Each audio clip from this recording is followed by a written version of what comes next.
नमस्कार दोस्तों। आपका स्वागत है आपके अपने channel aspirant number one choice पे। रोज की तरह मैं लेके आया हूँ आज हमारा डे 8। आज के हमारे vocab का पहला वर्ड है सेकेंड। इसका मतलब होता है छोटा रास्ता या संक्षिप्त। जैसे कहते हैं ना ब्रीफ में बताने के लिए, कहते हैं भाई कोई ब्रीफ में बताओ हुआ क्या है, तो उसके लिए सक्सेंट यूज़ किया जाएगा। जैसे आप जो है लद्दाख जाते हैं तो उसके दो रास्ते हैं, एक छोटा एक लंबा। तो जो छोटा रास्ता होगा उसके लिए सक्सेंट यूज़ किया जाएगा। इसका मतलब है, इसका साइनो जो आता है वो है ब्रीफ, समरी और शॉर्ट। ठीक है। इसका एंटोनिम बनेगा लेंथी, एक्सेंट, लॉन्ग। ठीक है। हमारा अगला वर्ड आता है आज का, वो है जेपडीज या जेपरडाइज है। जेपडीज जो पढ़ना आप पढ़ लीजिए, दोनों की प्रोनाउंसिएशन ठीक है। इसका मतलब होता है खतरे में डालना। जैसे आपने देखा होगा कई लोग आपको खतरे में डाल देते हैं। जैसे पैसे उधार ले लिए, तो आपको नीड है, तो आपके पास पैसे थे लेकिन वो उस टाइम काम काम के नहीं थे, जब आपके पास नहीं है वो काम में आने लग गए, तो जेपडीज होगा। इसका जो स्टैंडर्ड आएगा वो आएगा इम्पीरियल और थ्रेटन। इसका जो एंटोनिम है वो है सेव्ड, प्रोटेक्ट। हमारा अगला वर्ड है आज का, वो है डिनाउंस। इसका मतलब होता है निंदा करना। जैसे आपने देखा होगा कि जो अ, किसी गलत काम कर दिया उसने आस पड़ोस में या फिर आपके रिश्तेदारी में, तो लोग उसकी निंदा करते हैं। इसका मतलब डिनाउंस। इसका साइनोनिम बनेगा वो क्रिटिसाइज और विलीफाई। ये विलीफाई वर्ड याद कर लीजिएगा, बहुत इंपॉर्टेंट है। ये भी पूछा जा चुका है एक बार एग्जाम में। इसका मतलब डिनाउंस ही होता, निंदा करना ही होता है। इसका एंटोनिम बनेगा अपलॉड, चीव, प्रेस। ठीक है। हमारा अगला वर्ड आता है आज का, वो है स्पार्श। ये आप स्टार मार्क कर लीजिए, क्योंकि ये 3-4 बार पूछा गया है। एक बार इसको पूछा गया था एंटोनिम से, एक बार पूछा गया सैनोनिम से। ठीक है। इसका जो स्पार्श का मतलब होता है बिखरा हुआ या कम घना। जैसे आपने देखा होगा कई लोगों के बाल जो है स्पार्श होते हैं, कम घने होते हैं। मतलब जगह जगह छोटी होती है, बाल उड़े हुए होते हैं, ये बहुत लाइट होते हैं, तो वो स्पार्श होता है। कम घने मतलब इसकी संख्या कम हो या कम आबादी हो। ठीक है। जैसे अरुणाचल प्रदेश स्पार्स स्टेट है, मतलब वहाँ पे 7 लोग रहते हैं 1 किलोमीटर में, तो वो स्पार्स स्टेट है। इसका जो सिनोनिम बनता है वो बनता है स्कैंटी और स्कैटर्ड। ठीक है। इसका जो एंटोनिम है वो है डेंस और थिक, यानी वही घना। हमारा अगला वर्ड आता है हैस्टी। इसका मतलब होता है तीव्र गतिक। जैसे आपने देखा होगा कई बच्चे होते हैं बहुत अ, जल्दबाजी करते हैं। ठीक है। जैसे घर में आप कहो ये भाई वहाँ रख के आ जाओ, वो रख के नहीं पटक के आ जाते हैं, वो जल्दबाजी में वो गलत काम कर देते हैं, टूट भी सकता है जिससे नुकसान हो। आप समझ सकते हैं कि नुकसान हो जाए, या बहुत जल्दबाजी में काम करना, जल्दबाजी में निर्णय लेना, वो हैस्टी आएगा। यानी जैसे इसका सैनोनिम हरीड, सडन, मतलब बहुत जल्दबाजी में काम कर लिया। इसका जो एंटोनिम है वो है कॉशियस और केयरफुल। जैसे मतलब आपने देखा होगा काफ़ी सतर्कता से काम करते हैं, काफ़ी ध्यान से काम करते हैं, और ये काफ़ी बेकार, मतलब ऐसे भी उठा पटक काम कर दिया तो वो एसटी कहलाएगा। हमारा अगला वर्ड आता है वो है प्रॉस्पेरिटी। इसका मतलब समृद्धि या विकसित। जैसे आपने देखा होगा प्रॉस्पेरिटी, जैसे आपने अंबानी का बेटा है, वो काफ़ी काफ़ी समृद्ध फैमिली में पैदा हुआ है, तो वो प्रॉस्पेरिटी है। इसका जो सैनोनिम है वो है वेल्थी, और इसका एंटोनिम है वो है एडवर्टीजी, यानी जो गरीब या बेचारे के पास कुछ कर नहीं पाया हो। हमारा आज vocab का लास्ट वर्ड है रिटेलिएशन। इसका मतलब होता है प्रतिशोध या प्रतिकार। ठीक है। जैसे आपने देखा होगा 2019 में CAA एक्ट आया था, जिसमें इसका बहुत प्रतिशोध किया गया, प्रतिकार किया गया, इसे एक्सेप्ट नहीं करेंगे। तो वो उसके लिए मतलब उसका प्रतिशोध होना या प्रतिकार होना, या कोई गवर्नमेंट कानून लेके आती है उसके खिलाफ जो प्रोटेस्ट करना, तो ये प्रतिशोध ही कहलाता है, या प्रतिशोध की भावना होना। ठीक है। इसका सैनोनिम बनता है वो है एरोगेंस और नॉन एक्सेप्ट। ठीक है। इसका एंटोनिम है रिकन्सिलिएशन और रीयूनियन, यानी एकता होना, या फिर दोबारा मतलब सबको इकट्ठा करना। तो ये आप स्टार मार्क कर लीजिए।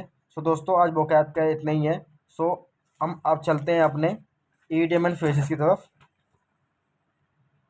हमारा ईडियम फ्रेजेस का पहला वर्ड है एंडेड इन स्मोक।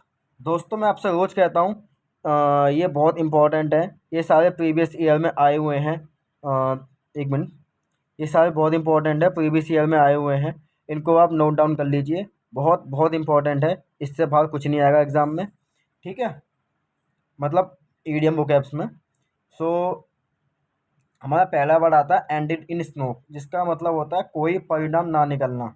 जैसे आपने देखा होगा कई मैच होते हैं जो ड्रॉ हो जाते हैं, तो उसके लिए एंडेड इन स्मोक किया ईडीएम यूज़ किया जाएगा। जैसे कोई मैच हो गया इंडिया या बांग्लादेश का, इंडिया या यूएसए का, तो उसमें जो कोई परिणाम ना निकले तो उसको एंडेड इन स्मोक का किया जाएगा। ठीक है।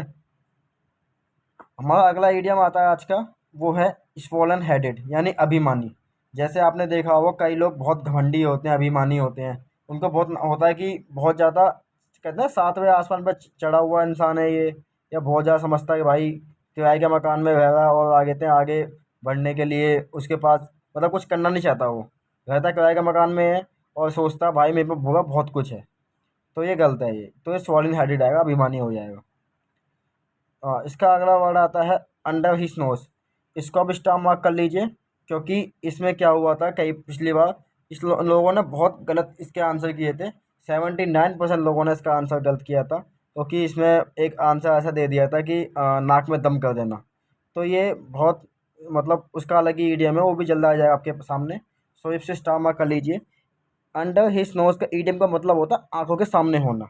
जैसे आपने देखा होगा कहीं आप खाने पीने की शॉप पे जाते हैं, कहते हैं ये जो है ये आंखों के सामने खाना बनाता है।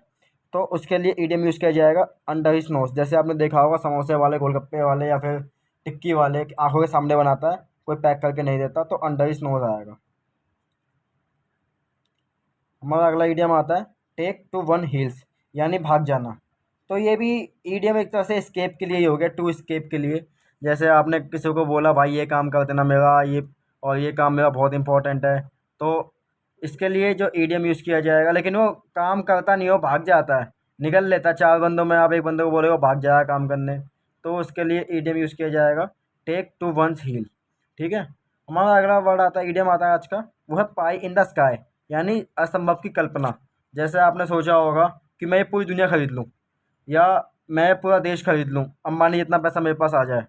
तो तो अंबानी जितने पैसे की बात अलग है, लेकिन देश खरीदना है, दुनिया खरीदना है, ये एक तरह से असंभव है। तो उसके लिए इसके ईडियम यूज़ होगा पाई इन द स्काई। ठीक है।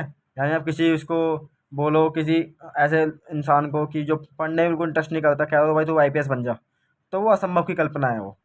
ठीक है। हमारा अगला आता है टिट फॉर टैट। ये बहुत ज़्यादा इंपॉर्टेंट है, ये कई बार पूछा जा चुका है, यहाँ तक कि कई बार इंटरव्यू में भी पूछा जा चुका है। ठीक है।